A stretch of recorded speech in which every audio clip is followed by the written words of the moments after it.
Palermo is a beautiful city in Italy, but life there is quite expensive. Salvo has lost his job and can no longer afford the rent on their apartment, which is why he is forced to move with his wife, Donatella, and their daughter, Adele. His friend Valentino is in exactly the same situation and is moving as well. Of course the men are not thrilled about it, but they have no choice. They are heading to Monteforti, a small town in the wilds of Sicily. Salvo's mother-in-law lives there, so at least for the time being they will be able to live off her pension. Monteforti has a small population, made up mostly of elderly people. Everyone knows everyone, so the arrival of outsiders is always a major event. Salvo does not hesitate to show his irritation, because moving here feels like a step backward. Rosa, Donatella's mother, is very happy to see her daughter and granddaughter, but not Salvo. The woman has always considered him a loser and believed it would have been better if Donatella had become a widow. All the old people from the street gather to look at the new residence. Salvo makes a grim joke, saying that he feels as if he is surrounded by museum exhibits. Valentino has an apartment in Monteforti that used to belong to his parents, who moved to Germany. Once he left for Palermo in search of a better life, but things did not work out. When he runs into his ex-girlfriend Roberta, he tries to impress her and explains his return to his hometown as a desire to get away from the hustle and bustle of the city. Roberta, however, already understands that Valentino has lost his job, just like many others. This evening she is going back to Naples to stay with her grandmother. Donatella tells her husband some bad news. Besides her mother, Aunt Carmela will also be living with them. Salvo thought things could not get any worse, but it turns out they can. The man laments his fate, unable to understand what he did to deserve all this. However, his mood quickly changes when his wife mentions that Aunt Carmela also receives a pension, a double one at that, including her late husband's, so life will be easier for them. In the end, Salvo decides that maybe things are not so bad after all. More than that, he has come up with a brilliant idea, though he will need the help of his wife and Valentino. They could solve their financial problems, which are now more pressing than ever. Donatella persuades all her elderly relatives to live with them, counting on their pensions. Valentino for his part tries to convince Aunt Nicoletta to move in, even though he does not like any of this. Many of the elderly are only too happy about it, because they are lonely. Salvo, full of enthusiasm, welcomes the relatives. Now their home looks more like a nursing home. Valentino still has doubts that they are doing the right thing, but it is already too late to back out. Aunt Lucia arrives with her belongings. She is ready to join their big family too. Valentino is sure they will not get away with this. An illegal nursing home is no joke. But Salvo can think only about the size of the pensions their elderly relatives receive. Valentino lives next door, though not for long. In order to expand the space, Salvo knocks down a wall and makes a hole in it. Valentino is outraged, while Salvo sees it as an opportunity to bring in as many elderly relatives as possible, and therefore make more money. Valentino's peaceful life has come to an end. Soon, at Salvo's suggestion, the men draw up powers of attorney to collect their elderly relatives' pensions. From now on, they can receive the pension payments in cash with their own hands every month. Valentino feels guilty, but Salvo does not care in the slightest. A year passes. Salvo and Valentino buy a new car, naturally not with money they earn themselves. However, their comfortable life is threatened when Aunt Carmela, who had been receiving a double pension, dies. She suffered from diabetes, and someone gave her chocolate. On top of that, the pensioners begin to rebel because Salvo and Valentino are pocketing most of the money. The argument is interrupted by Padre Benedetto, who has come to say the funeral rites for the deceased woman. Despite the protests of the elderly, Salvo and Valentino hide all the sweets to avoid a repeat of such a situation. Salvo is outraged that Aunt Carmela died without warning, something that will seriously hurt their finances. The funeral takes place. All Salvo can think about is where to find more elderly relatives. He has no interest in condolences. Meanwhile, two old people, including Rosa, find the hidden stash of sweets, and when they try to reach it, a wardrobe falls right on top of them. So the next funeral is not long in coming. With bitterness, Salvo says that this would have been the best day of his life if his mother-in-law's death had not also meant the loss of yet another pension. Valentino mournfully says that the house is cursed. Hearing this, two of the elderly decide to move out immediately, no matter how much Salvo begs them to stay at least until next month. Only Aunt Lucia remains, so they will have to live on just one pension. Salvo is in despair. Soon Lucia's nephew, Carmelo, shows up, begging her to move back in with him. But the elderly woman still remembers that the last time, Carmelo stole her pension and brought on her heart attack, so she has no intention of returning. Carmelo realizes that Salvo is also interested in Lucia and declares war on him.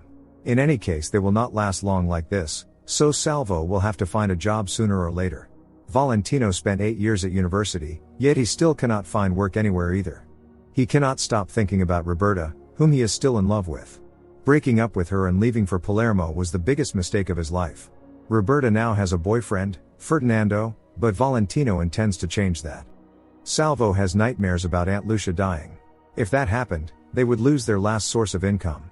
Donatella reassures her husband, promising that they will get through this together. Everything would work out if only he found a real job. The woman excitedly tells Salvo that she is pregnant. He does not share her excitement, however, because it means one more mouth to feed while they are all barely making ends meet as it is. Salvo wants Valentino to marry Lucia in order to save their one and only remaining pension. That way, even if Lucia dies, Valentino will go on receiving her pension. He is categorically against it, but Salvo is astonishingly persistent, and in the end his friend gives in. Salvo has already thought everything through, so that Valentino will not humiliate himself in front of the whole town. They will hold the wedding in Palermo. There is another problem too, how to tell Lucia herself about it. Salvo decides to handle that himself, but the moment Lucia hears about the wedding, her heart starts acting up. The woman is taken away by ambulance. The doctor's prognosis is discouraging, since Lucia has already suffered a heart attack before. Carmelo appears in her hospital room, once again begging his aunt to move in with him. Salvo drives the pushy man away. Lucia has never had a husband or children. Her relatives are all she has left. The woman has thought it over and decided to agree to the marriage, doing a good deed. Salvo is overjoyed. They arrange with Donatella's old friend, Cosimo, to bury the article about the wedding in the weekly paper that carries all the news from Monteforti. However, Cosimo lets everyone in on the sensation. Wherever Valentino goes, people keep making jokes about his love of all things old, though for the time being he does not understand what they mean. Roberta comes back to Monteforti briefly once again. Valentino does not miss the chance to give her some attention, hoping only that she will not find out about his engagement. Once Salvo realizes that the whole town is already gossiping about Lucia and Valentino's wedding, he does everything he can to keep it from reaching his friend, otherwise Valentino might change his mind.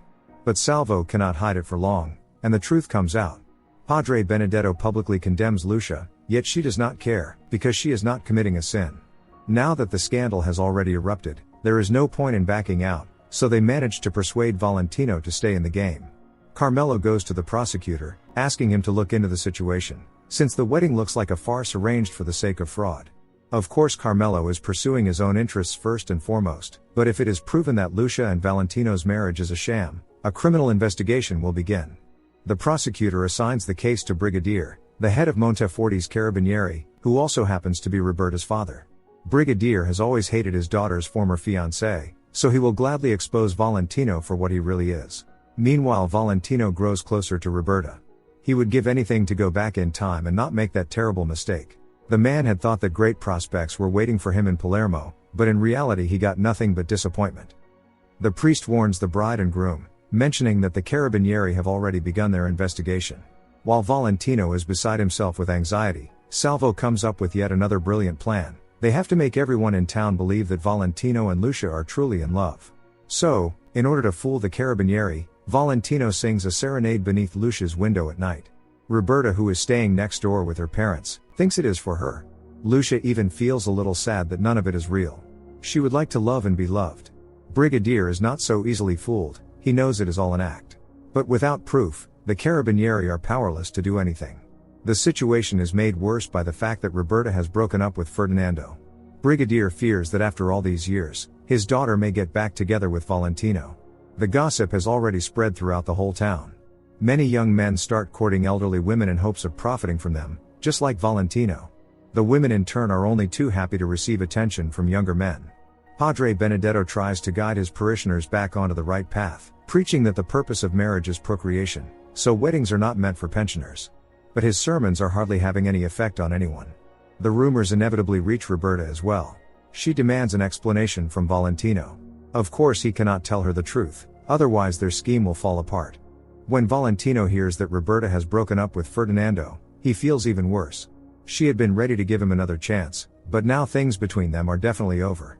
Carmelo does not give up trying to persuade the prosecutor to stop the marriage from taking place.